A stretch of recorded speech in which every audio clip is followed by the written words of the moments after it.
Hazrat Urwa bin Zubair narrates that Hazrat Aisha radiyallahu anha, the Prophet's wife, said, "The wife of Rifa'ah Qurayzi came to Allah's Apostle sallallahu alaihi wasallam while I was sitting and Hazrat Abu Bakr radiyallahu anhu was with him.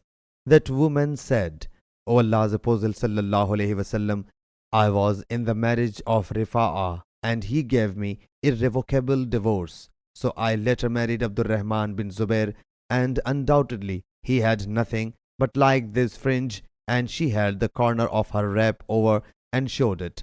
Hazrat Khalid bin Saeed, who was then at the door and was not permitted to enter, heard this statement of her.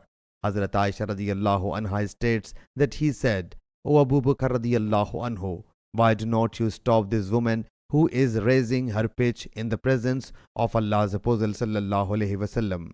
By Allah Jalla Jalaluhu, I did not see Allah's Apostle sallallahu alaihi wasallam but smiling."